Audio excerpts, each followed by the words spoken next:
Hey everybody, welcome to Matt Connarton Unleashed, the television edition. I'm your host, Matt Connarton, and we are live. It is Wednesday, July 15th.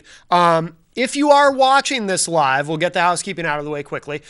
If you are watching live on Wednesday afternoon, and I know a lot of people watch the show later, even on demand, because we get it up the same day, or they just wait till 11 and listen to the audio.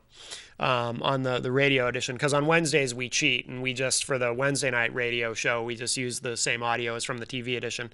Actually, somebody asked me online the other day, how come the music on the Wednesday night show is different from the rest of the nights? It's because we use the same audio as the TV version, which has a separate theme. But anyway, if you are watching this live, at the end of the hour, please stick around, because the show that immediately follows this here on MPTS Inside Story, Brenda Lett, one of the hosts, has very graciously invited me to be a guest on her show, and she wants to discuss the Confederate flag, and all that's been in the news quite a bit lately, and in South Carolina and other places, and a lot of opinions about that. So we're going to talk about that. So she invited me to be on.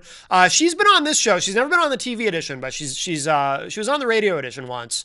It's maybe at least well over a year ago. It was a while ago. But she has invited me to be on her show today. So that's going to be a lot of fun.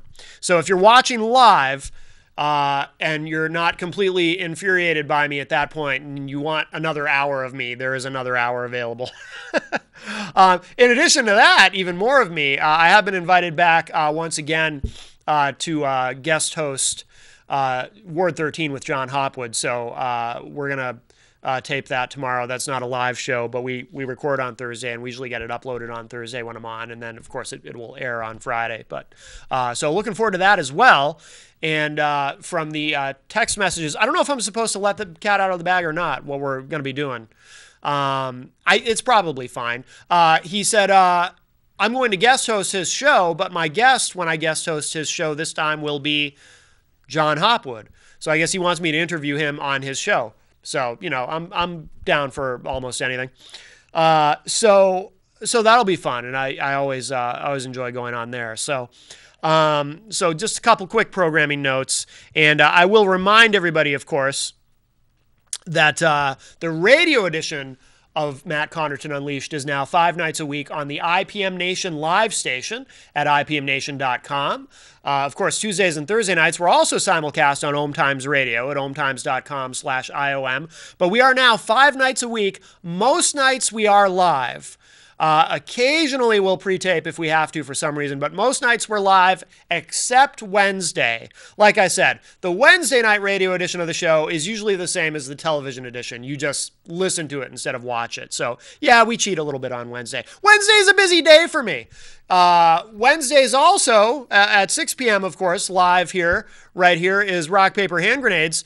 And one other quick programming note. Again, if you're watching this live on Wednesday, later today, Gary is on vacation, but the Honorable John Heichel, or Sir John of Heichel, as Gary likes to call him, will be here with us. So that'll be cool. John definitely, I've lost track, but he definitely holds the record for number of guest appearances on Rock, Paper, Hand Grenades, either as a guest or as a guest host when he's filled in for Gary.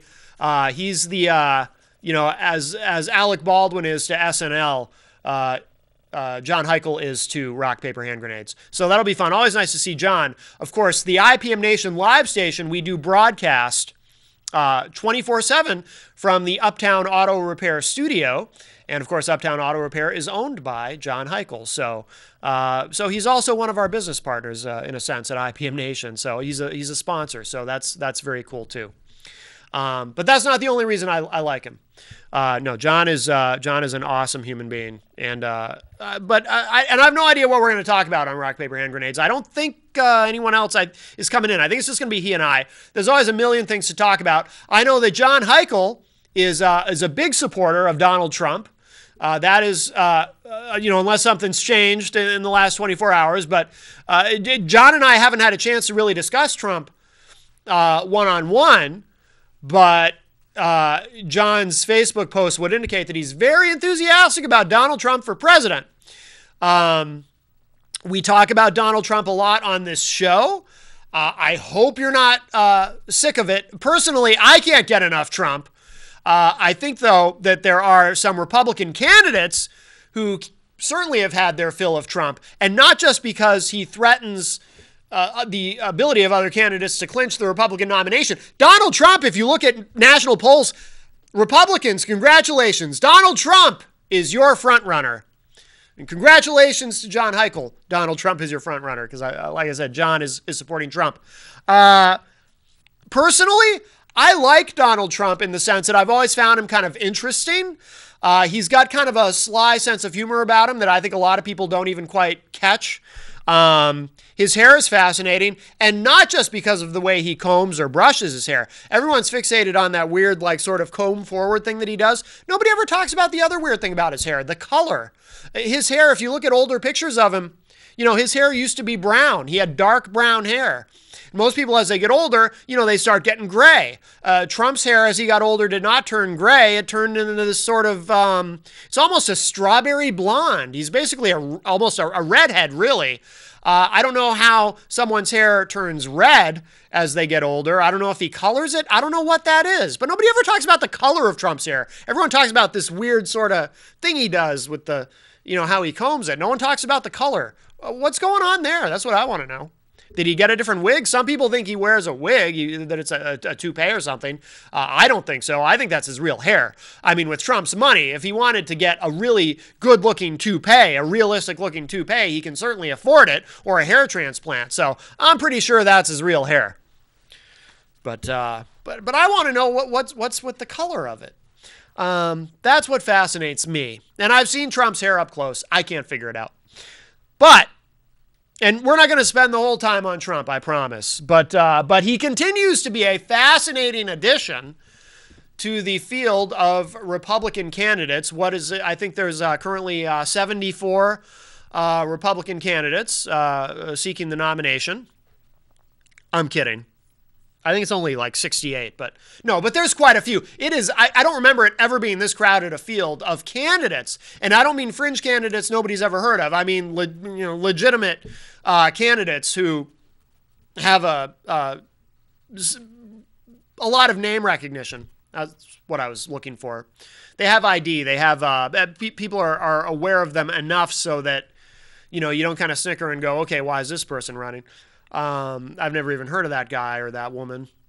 And it means, by the way, it's created kind of an interesting quandary because, Fox News, for example, took some heat. I talked about this on the show recently, but for the sort of they're trying to set some sort of standard, some sort of baseline in national polls that you have to exceed as a candidate in polling in order to be taken seriously enough to be on that debate stage, because apparently they've limited it to 10 debates, because I think they're doing 3. I think Fox News this cycle is going to be sponsoring 3 Republican primary debates, if I'm not mistaken. And I think they're doing the first one, too, I believe. And they've decided to limit it to 10 candidates, so it's 10 candidates who are polling well in the polls. I don't know if I think they just said we're going to do the top 10. I don't think they ended up setting, at least not publicly, sort of a baseline number as far as percentage. But, and I don't blame them for doing that. They've taken some criticism for it. Why do they get to decide who the credible candidates are? Personally, I think, in principle, they should not be deciding that. And in principle, it would be great to have everybody represented who's running.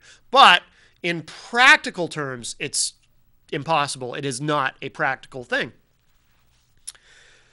But Trump, I don't want to keep saying I told you so, but a lot of people wrote him off. They continue to write him off. He's a novelty. He can't be taken seriously. He has no chance. He's your front runner. He is your Republican front runner, Donald J. Trump. It's real. There has been speculation that Trump may be a plant. Now, I don't really believe this to be true, but it is kind of interesting to wonder and kind of fun to speculate. Is he a plant by the Democratic Party? Because I've been saying all along, he is going to well, he is already in the process. He may have already done it. He is going to destroy Republican chances of taking back the White House in 2016. We all know from what happened in 2012. It was all the sort of post-mortem on that campaign was that the Republican Party needs to find a way to appeal to Hispanics and stop driving away the Hispanic vote with their very, what I would regard as a very xenophobic attitude on immigration, to the point now where a couple of candidates this round, specifically Rick Santorum and Scott Walker, are talking about limiting legal immigration now. We need to let fewer people legally into the country now as well, which is stupid. Maybe we'll get back to that if we have time. But now you have Donald Trump, who seems to be actively doing everything he can to drive the Hispanic vote away. And by making the Republican Party not more but even less attractive to Hispanic voters, I think he may have already done it. I think the damage may already be done. It may already be irreversible. The damage done to the Republican Party in terms of winning back the White House. You can't do it. This is what everyone said after 2012. You can't do it without the Hispanic vote. And Trump, he's doubled down. He's tripled down on some of this rhetoric. In fact, here, let's look at something quickly. This was from a couple days ago from HuffPost. No, I'm sorry. This is from the AP, the Associated Press. Donald Trump antes up on immigration stance. Listen to this. Republican presidential hopeful Donald Trump criticized U.S. immigration and trade policies on Saturday in speeches that veered from accusing Mexico of deliberately sending criminals across the border to professing respect for the Mexican government and love for its people. Speaking to a gathering of libertarians in Las Vegas before headlining an event in Phoenix, Trump repeated his charge that Mexico was sending violent offenders to the U.S. to harm Americans and that U.S. officials were being dumb in dealing with immigrants in the country illegally. Quote, "These people wreak havoc on our population," unquote, he told a few thousand people attending the libertarian gathering Freedom Fest inside a Planet Hollywood ballroom on the Las Vegas Strip. And by the way, last night on the radio edition of Unleashed, Mosaic discussed the reaction that Trump got at Freedom Fest. When Trump speaks at a more traditional Republican event, because we've been to a few of them to cover him, he tells that audience everything they want to hear. It's one applause line after another. Everything a conservative Republican audience whose votes you need to clinch the Republican nomination, everything they want to hear is what he says. And he does very well because, everyone loves to hear everything they love to hear. And Trump fulfills that for you. Be suspicious of someone who does that, who tells you everything they want to hear. It's called pandering, and you need to be able to recognize it, and you should be suspicious of it, and we will come back to that as well. But we were talking last night on the radio edition. Mosaic was reading an article from Reason Magazine talking about how Trump didn't do so well at Freedom Fest because he played the same game he plays at the other events. Hey, at least he's consistent, all the same rhetoric. But when you're talking to libertarians, it's not the same thing as talking to a room full of conservative Republicans. And he did not present a libertarian message. He presented a conservative Republican message. And while there certainly is plenty of crossover, they're not exactly the same thing. And apparently Trump did not do nearly as well. In the 4,200 capacity Phoenix Convention Center packed with flag-waving supporters, Trump took a different view for a moment and said, quote, "I love the Mexican people. I love them. Many, many people from Mexico are legal. They came in the old-fashioned way legally," unquote. By the way, I always say I don't even use the term illegal immigrant or illegal alien. There's no such thing as an illegal human being, and I find it disdainfully sort of dehumanizing. To use that terminology. He quickly returned to the sharp tone that has brought him scorn as well as praise. Quote, "I respect Mexico greatly as a country, but the problem we have is their leaders are much sharper than ours, and they're killing us at the border, and they're killing us on trade," unquote. His speeches in both venues were long on insults aimed at critics and short on solutions to the problems he cited. When he called for a wall along the U.S.-Mexico border, the audience in Las Vegas groaned. Yeah, most libertarians I talk to aren't so wild about building a big wall on our border. A lot of libertarians are actually for open borders.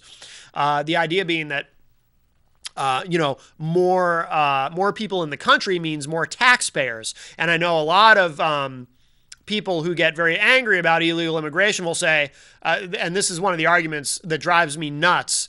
They'll say, "Whoa, these people, they come into the country and they get a free ride. They don't pay any taxes." Of course, if you say that, you are describing something that is physically impossible. You cannot participate in the United States economy and not pay taxes. We're taxed on everything. How can you avoid? I mean, most places you go, you buy something, you're paying a tax on it.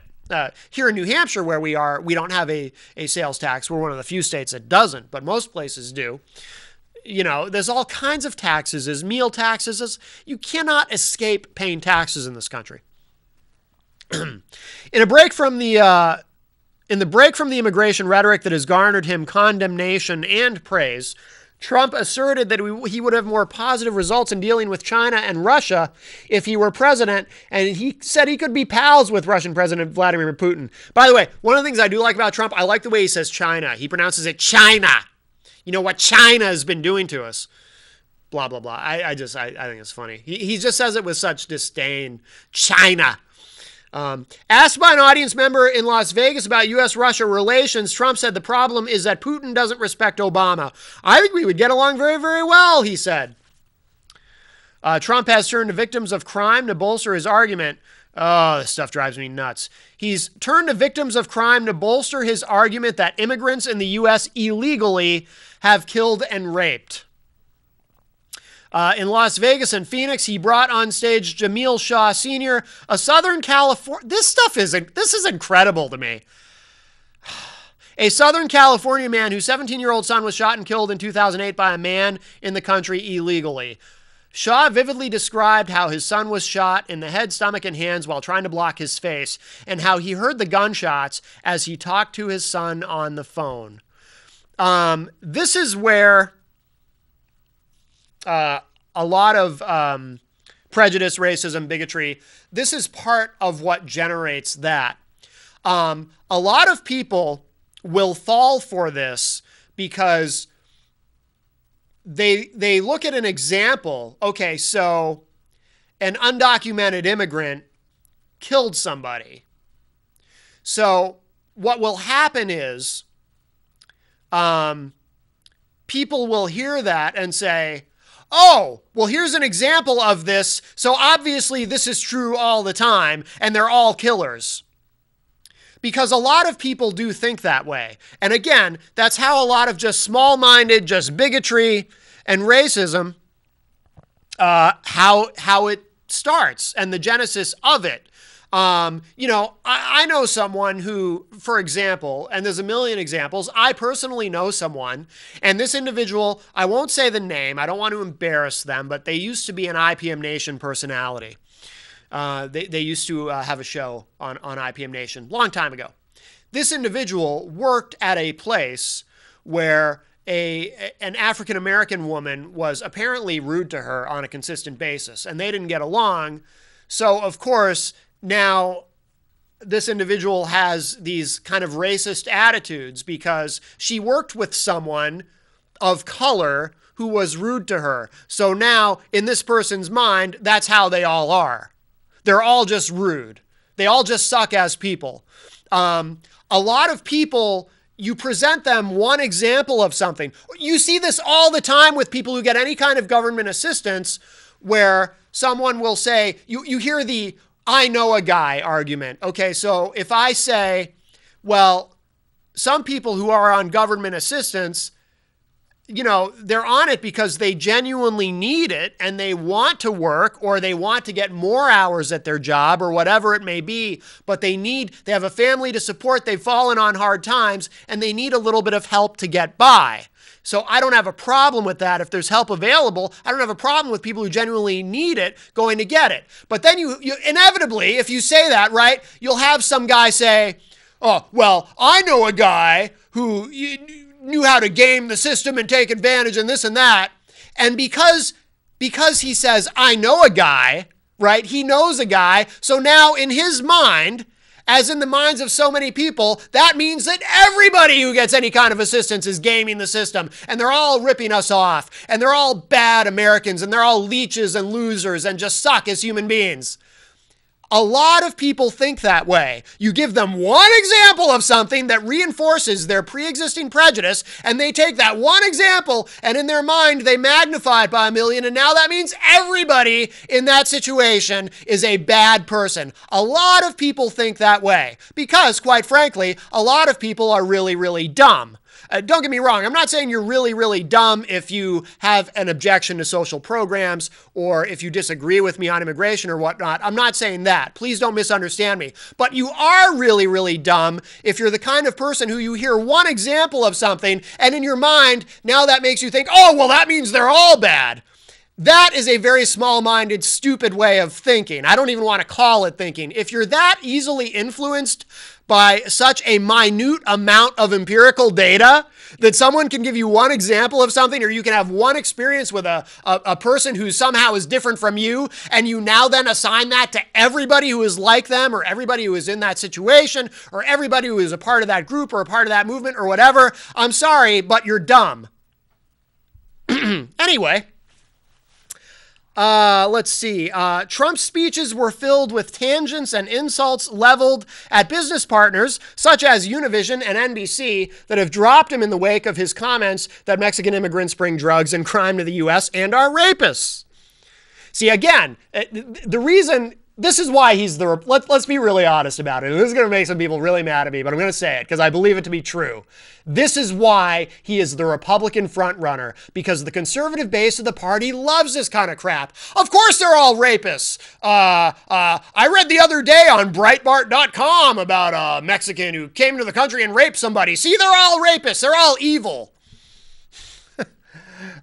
He also directed familiar barbs at other presidential contenders, including Democrat Hillary Rodham Clinton, who he called the worst Secretary of State in the history of the country, news media figures like Lion Brian Williams, and President Barack Obama, calling him such a divisive person. He called journalists terrible people.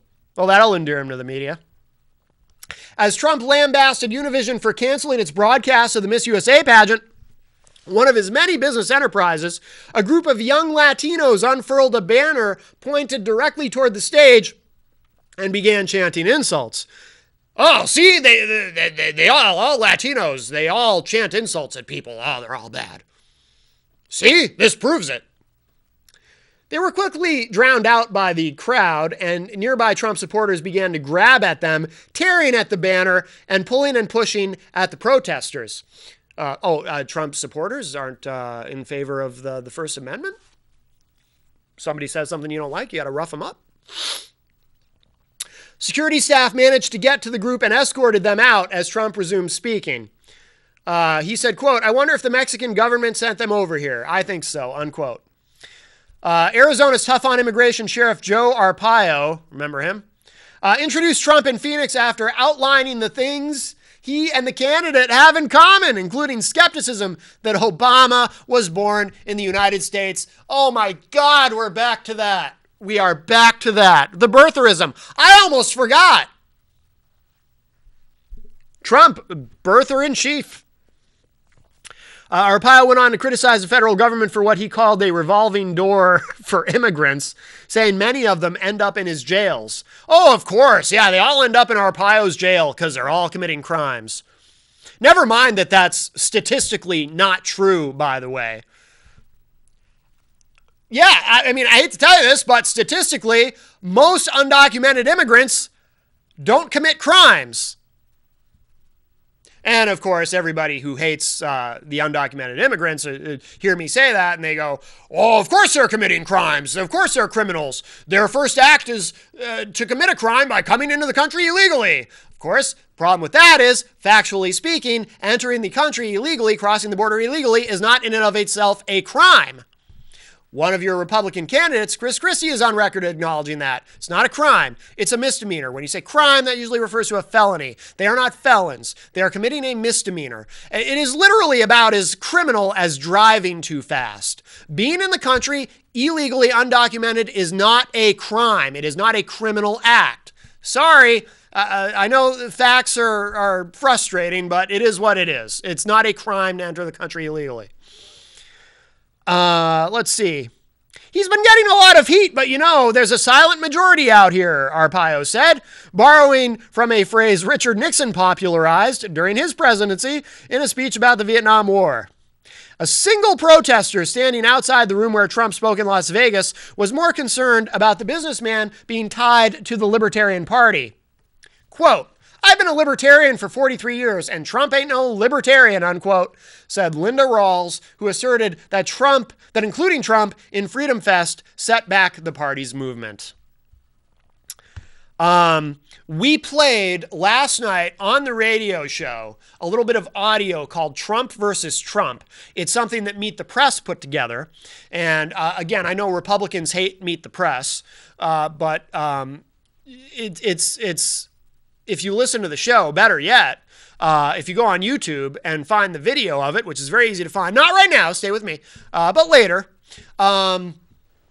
just look up Trump versus Trump, Meet the Press. And what it is it's clips of him saying things recently that bolster his relatively newly found uber conservatism. And then comments he made in the past, as recently as 2012, not even that long ago, saying something very different. Remember what I said earlier. Be very suspicious of someone who stands at a podium and says everything you want to hear. If you're a conservative Republican and you love Trump because he says everything you want to hear, stop and ask yourself, why is he saying everything I want to hear? Does he really agree with me on everything? I mean, I know a lot of Republicans like, that whole let's agree on everything thing. That's why they listen to Rush Limbaugh and say, mega dittos, Rush, yay, groupthink, we all agree on everything. But be suspicious of someone who does that. And, in the video, if you watch it, you'll see him talking about being pro-life, and then you see an older clip of him talking about being pro-choice. You'll see a clip of him talking about how Hillary Clinton is terrible, the Clintons are awful, bad for the country, etc. And then you'll see a clip as recently as, I believe it was 2012, talking about how much he likes Hillary Clinton and thinks she's great and everything. There are several examples. It's only about a 2-minute clip, but it's called Trump versus Trump.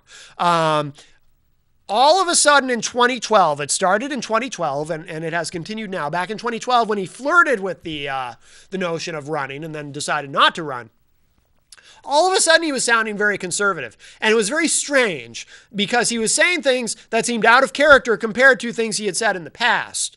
To the point where, some people wondered, is he even a real Republican? He's sure talking like it, but I might have mentioned this previously on the show. I recently was listening to a clip from a couple years ago, Howard Stern interviewing Trump, because Trump goes on Stern's show occasionally, and Howard saying to him very directly, come on, are you really pro-life? I really think if you and I were alone in a room and I asked you for an honest answer, look me in the face, Donald, I think you'd tell me you're not really pro-life, because as far as I know, you've always been pro-choice. And, Trump tries to kind of wriggle out of it and whatnot, because Howard will ask anybody anything, which is one of the great things about him. But be suspicious. And then somebody kind of wondered publicly, and this is not some liberal, by the way, saying this. This is a Republican congressman thinks Donald Trump may have been a plant by the Democrats. This is from HuffPost.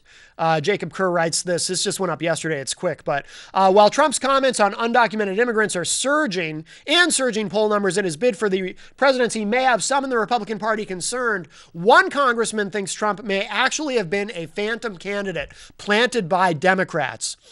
Representative Carlos Curbelo, Republican of Florida, shared his theory with Spanish language media last week, according to the Miami Herald. During one radio interview, Curbelo said Trump could be, quote, a phantom candidate recruited by the left to create this entire political circus, unquote. In addition to sharing his suspicions on Twitter, the Herald reports that Curbelo pointed to Trump's relationship with the Clintons as potential evidence during another radio show. Quote, I think there's a small possibility that this gentleman is a phantom candidate, unquote, said Curbelo, who is backing former Florida Governor Jeb Bush in the Republican presidential primary race. Quote, Mr. Trump has a close friendship with Bill and Hillary Clinton. They were at his last wedding. He has contributed to the Clintons' foundation. He has contributed to Mrs. Clinton's Senate campaigns. All of this is very suspicious, unquote. Curbelo, a freshman congressman who supports immigration reform, represents a district that has had phantom candidates run in elections before, according to the Herald. The Florida Democratic Party fired back at Curbelo, calling his suggestion bizarre. Spokesman Max Steele said, quote, the only thing more absurd than Donald Trump's conspiracy theories is Congressman Carlos Curbelo's theory that he is some secret Democratic plant, unquote. Several companies have pulled out of business deals with Trump. Okay, well, the rest of it's just a rehash. But, do I instinctively believe that Trump is a plant? No, but it's possible. He has donated money. We talked about it. I think it was last week here we talked about it. We went through some examples in the past of Trump donating money to Democrats. He's donated, one name that comes to mind is Chuck Schumer, a senator from New York. Now, of course, you could argue that, well, Trump can answer that really easily. In fact, last week after rock, paper, hand grenades, the Honorable Gary S. Hopper and I, we went out to dinner and we were talking about it. And Gary pointed out that, well, it's easy for Trump to explain that. If he's giving money, for example, he does a lot of business in New York, obviously. It's the financial center of the world. So if he's donating money to someone like Chuck Schumer, a Democrat, but a Democratic senator from New York, that's pretty easy to explain. That's what he has to do to get things done. If confronted on it, Trump can just say, look, this is what I've needed to do to get things done. I've had to donate money to these candidates. Actually, that would be a smart way for Trump to play it. Not only is it a plausible and not unreasonable explanation, but it would also, if Trump wants to really double down on the narrative that, he can self-finance, he doesn't have to take donations from anybody, therefore, nobody owns him as a candidate. He's not going to owe anybody any favors. He can use these examples of what he's had to do in the past, donating to Democrats just to get things done in order to do business, as an example of what's wrong with the status quo, where we elect these people who are bought and paid for. So there is a smart way for Trump to play that, and we'll see if he plays it that way or not. Scott Walker, Wisconsin governor, announced his candidacy for the vice presidency, the Republican vice presidential nomination. I say that, of course, half kidding. I also refer to Marco Rubio as a vice presidential candidate because that's what I see when I look at these guys. Both Rubio and Scott Walker, they are examples of candidates who I don't see them as Republican nominees, but I do see them as Republican VP picks. They're both people who I can imagine being on the ticket.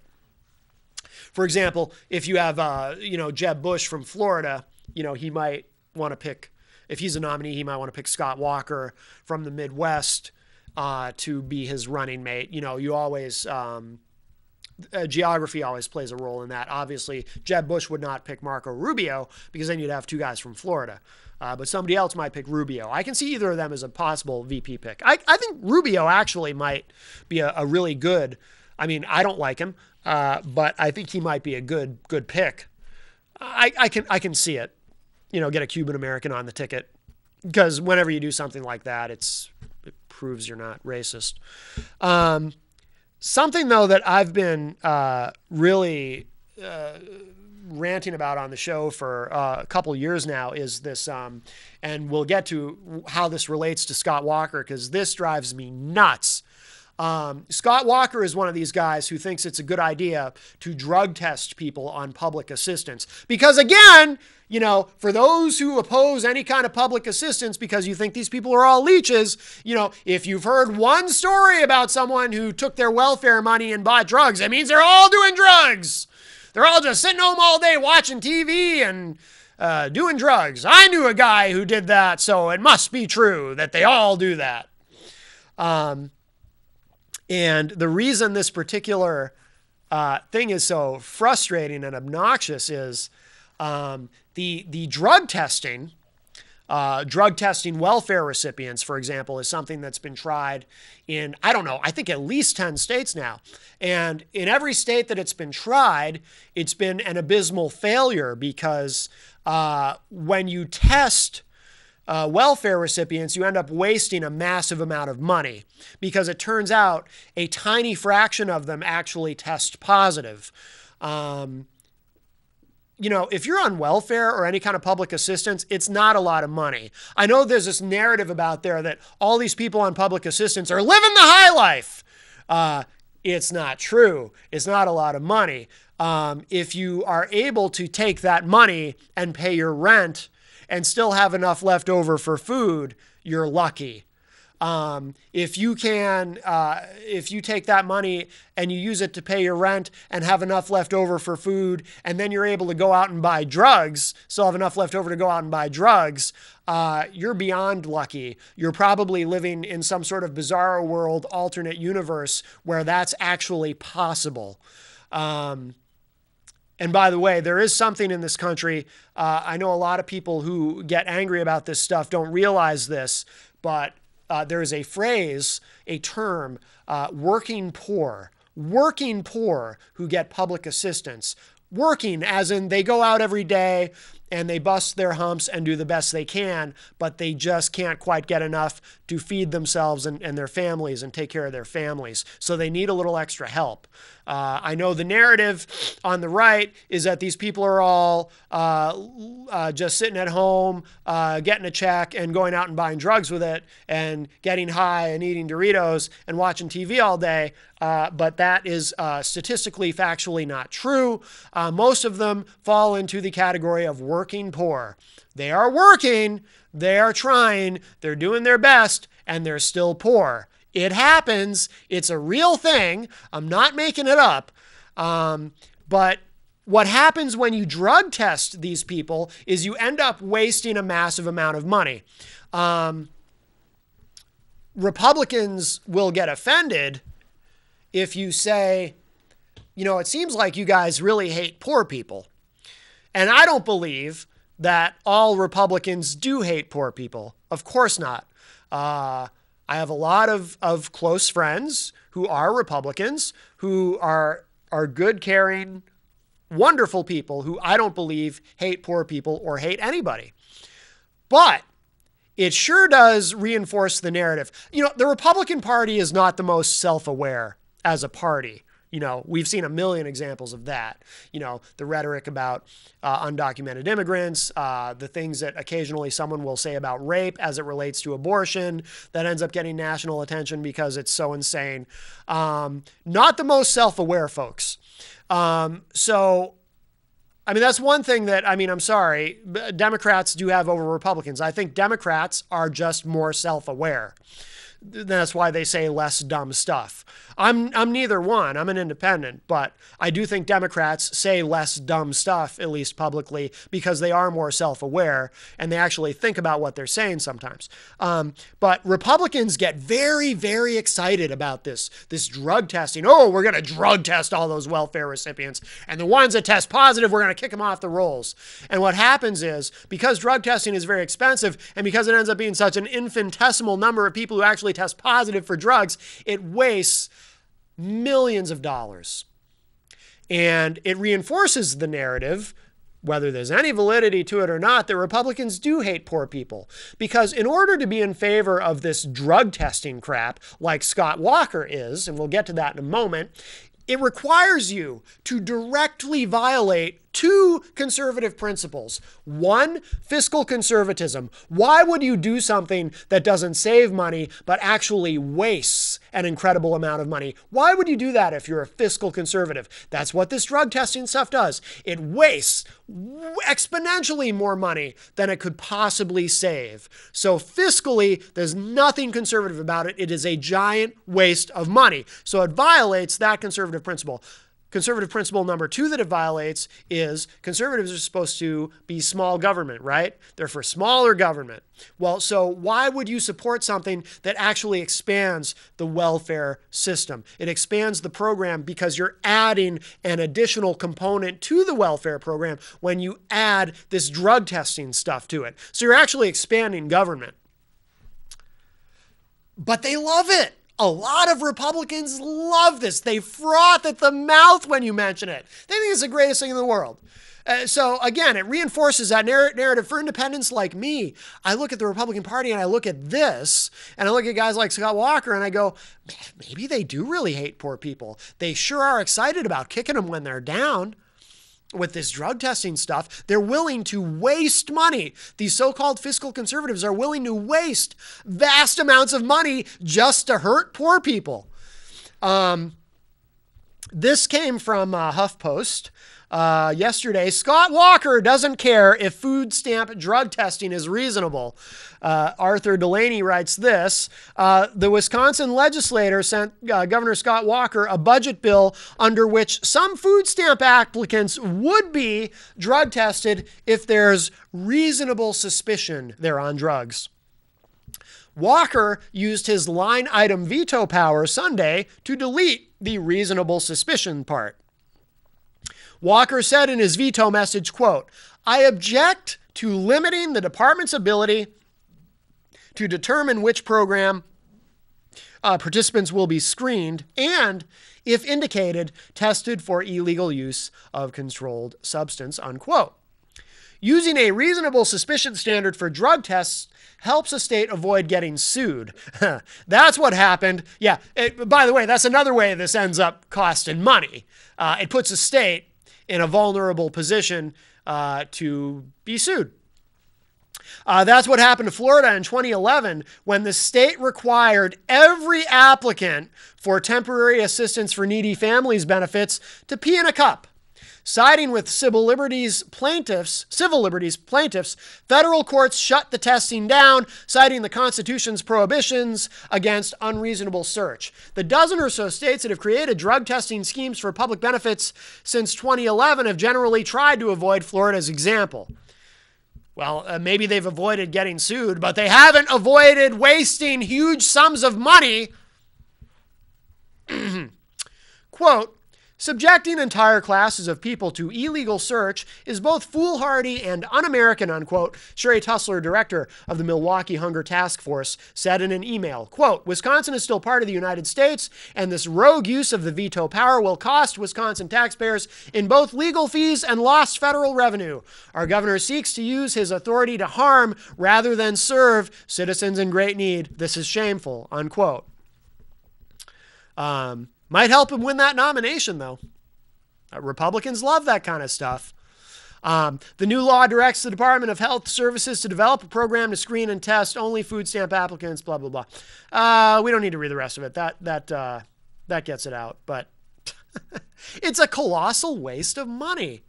I don't even bother to argue the whole civil liberties angle, which a lot of people do, because the counter argument to this civil liberties argument is that, well, they're getting public assistance, so we have every right to do this. They have no right to an expectation of privacy in this matter because they're applying for something. So it's not violating their privacy to require them to meet certain stipulations like remaining drug-free in order to get these benefits. Not an unreasonable argument to make. So I don't even go near that part. I just focus on this. It's a huge waste of money. You are not a true fiscal conservative if you're looking to waste millions of dollars just to hurt poor people because you hate them so much. Let's see. Let's go back to immigrants for a minute. I talked about this on the show last night on the radio edition, but I want to revisit it. Fox News pastor Robert Jeffress says Jesus wouldn't protect undocumented immigrants. This is according to the AP. Carol Curavilla writes this. 24 congregations in 12 U.S. cities have reportedly opened their doors as sanctuaries for undocumented immigrants facing deportation. And by the way, that's not a new thing with the sanctuary cities, and this is something that's been going on. Because federal agents usually avoid arresting immigrants inside churches, sanctuary seekers often live inside the churches 24/7 and are cared for by congregation members. But the Reverend Robert Jeffress, a Fox News religious correspondent, said these churches are misguided. Quote, "A lot of these liberal churches that harbor illegal immigrants who are criminals say they are following the example of Jesus," unquote. Jeffress, pastor of the 12,000-member megachurch in Dallas, said during a Fox and Friends segment on Sunday, quote, "Instead, they are following the Jesus of their imagination rather than the Jesus of the Bible," unquote.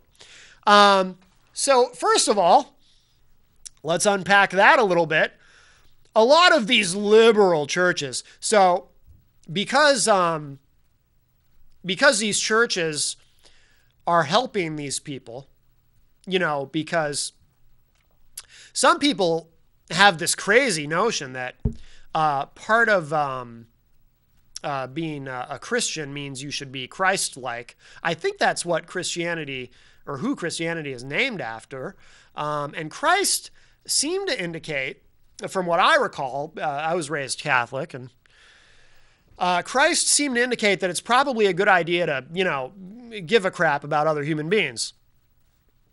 But of course, these churches that choose to do that, this guy is automatically tagging them as liberal churches.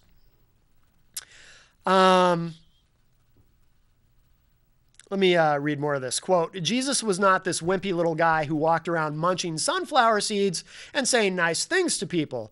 This is where it really gets interesting, okay? The real Jesus of the Bible said, 'Render unto Caesar the things that are Caesar's. That is, obey the government,' unquote." No wonder so many libertarians are atheists. Jesus said, obey the government. He didn't literally say that, but that's this guy's interpretation of it. This is interesting on multiple levels. For one thing, this pastor, now I understand, apparently he's Fox News' official pastor, right? So he's got to toe the conservative line, but he's making a rather unconservative argument if he's suggesting that you should obey the government, because conservatives are reflexively sort of anti-government. They don't like the government. They don't like government telling you what to do. They don't like government taking your money because they think taxation is theft and this and that. But this guy's saying, Jesus said, obey the government. And the whole obey thing is weird anyway. I mean, I wonder if, would this guy have gone up to, say, Rosa Parks and said, "Look, I know you want equality, but Jesus said obey the government, so you better just go get to the back of the bus. You don't want to burn in hell or anything. Obey the government. That's what Jesus said to do." That's always the example I go to whenever somebody suggests, you got to do everything the government says and don't ever challenge anything the government tries to tell you. Be a good, compliant citizen. It's like, okay, so would you have said that to Rosa Parks? Let's see. So this guy's making this using Jesus to make this weird pro-government argument. Jeffress was referring to a Bible story in which critics of Jesus asked him if it was right to pay taxes to the Roman government, which controlled Israel at that time. Jesus asked for a coin and, pointing out that Caesar's face was imprinted on it, said, "Give to Caesar what belongs to Caesar and give to God what belongs to God." The Reverend Allison Harrington, pastor of a sanctuary church in Tucson, Arizona, said Jeffress is taking the Bible verse out of context. Jesus' statement was a critique of Rome's imperial system and its claim that Caesar was a deity. Jesus was essentially saying that the government was not God, she said. Quote, "In short, no one listening to Jesus would have heard this statement as an encouragement to pay taxes to the Roman government. In fact, they would have heard it as a borderline, if not outright, seditious," unquote. Jeffress essentially is just taking the Bible and using it to interpreting it in a way, I should say, that supports his pre-existing ideological narrative, which is what people typically do with religion anyway. My argument, and people get furious with me about this, and I'm not even an atheist, by the way, as I say this, but I don't think organized religion and spirituality have much to do with each other. I think organized religion is essentially political. It has very little to do with God, because people use organized religion for their own political purposes and take the Bible and just interpret it however they want. The obvious example, of course, being, you can take an obscure passage that Jesus himself never even addresses, by the way, an obscure passage in the Old Testament, something about man shall not lay with man as with woman, and that means the gays are bad, and we can't let them have the same rights as everybody else, and civilization is going to fall apart if we let gay people marry, and meanwhile, they ignore everything in the Bible that's inconvenient to them, but they hyper-focus on that one thing. People use religion for politics. That's really kind of all it is, I think.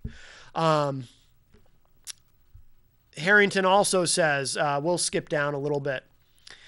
We could argue a verse here and a verse there all day. My question remains, what is the message that is at the heart of the Gospels? For us, it is that God, in God's graciousness and love, sent Jesus Christ to call us back to the command to love God and love our neighbor as ourselves. For us in the borderlands, it would be an act of infidelity to the gospel of Jesus Christ to turn our back on our undocumented neighbors and watch as their families are destroyed by the ill-conceived and frankly sinful deportation policies of our nation, unquote. But remember, Jeffress says, the Bible says, obey the government. Obey. I love when people use that word, obey. It's like, there's, I don't want to go off on a tangent, but because we're almost out of time, but, So there's more to this if you want to read it online, but we are almost out of time. Let's see if we can, got about 5 minutes left. One other fun thing we'll just fit in.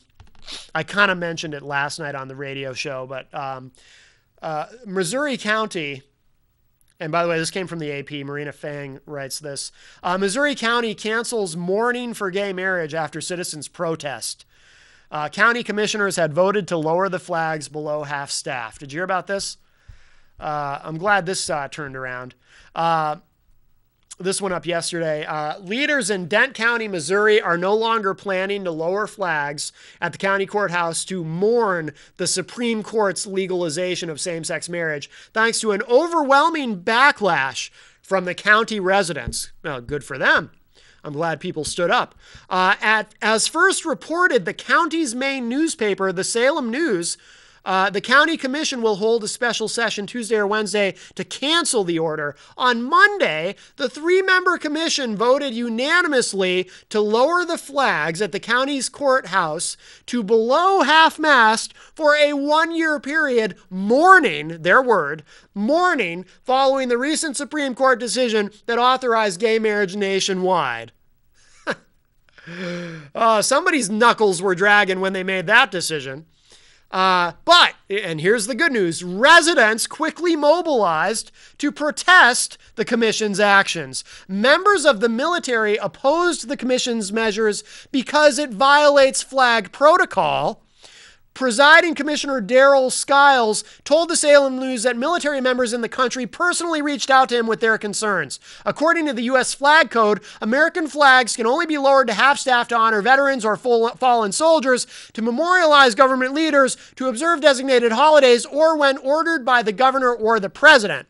Alex Sellers, a resident of Salem, the county seat, created an online petition Monday in opposition to the commission's order on behalf of what he called the Organization for Reasonableness of Dent County, Missouri. I love that. By Tuesday morning, Sellers' petition had accumulated more than 1,000 signatures. He said he was surprised by how quickly the commission responded to the criticism. He told HuffPost, quote, "I thought it would take at least until the next commissioners meeting. I thought it might go up to that point, but I'm really relieved that it worked out the way it did," unquote. Sellers said that neither Skiles nor the other commissioners had contacted him personally, so it was unclear whether their reversal was a direct result of his petition. However, Sellers said that soon after he posted the petition, he received numerous responses from fellow concerned citizens via phone and Facebook. Skiles and the two other commissioners, all Republicans, voted Monday to lower the flags after Skiles penned a letter in protest of the Supreme Court decision, which he characterized as a blatant judicial overreach. Skiles wrote, quote, "All of us who see these flags at this lowered position will be reminded of this despicable Supreme Court travesty," adding that the decision amounted to the court's stamp of approval of what God speaks of as an abomination, unquote. Anyway, there's more to this, but I'm glad that these idiots were. I'm glad that people stood up and said to these idiots, basically, "Hey, stop being idiots." Unless it's your point of view that that God approves of idiocy, and that was the first thing I thought of too when they were talking about lowering the flags. It's like, for some people, that there's cross purposes there. I mean, on the one hand, your typical, I think, sort of very conservative Christian Republican in America is also very patriotic. So as much as they might hate gay marriage and as angry as they might be with the Supreme Court, they're not going to go for this lowering the flag to below half-mast unless it's to mourn a veteran or somebody else whom is designated as someone you would lower the flag for. Boy, they're out there, aren't they? The crazies are out there. But that's what makes it so much fun. Frustrating and infuriating, but fun. Okay, so we're out of time. Don't forget, of course, the radio edition of Unleashed, now 5 nights a week on the IPM Nation live station at IPMNation.com. And, of course, we're every Tuesday and Thursday night, also simulcast on Home Times Radio. And if you want to check out the television edition at your leisure, we do get the shows uploaded and available on demand the same day. If you don't get to see it live, and don't forget too, I'll also be once again on Ward 13 with John Hopwood this week. And if you are watching us live right now on Wednesday afternoon, please stick around because I'm sticking around. As I mentioned at the top of the show, if you missed it, Brenda Lett from Inside Story called me yesterday and invited me to be a guest on her show to discuss the Confederate flag. Very honored and excited to do that. That'll be my first time ever on that show. And that is coming up next, again, if you are watching this live. So please stay where you are, and I hope you watch and check that out. And I will talk I usually say I'll talk at you all later, but sounds like I'm going to be talking at you again real soon. So thanks and bye for now.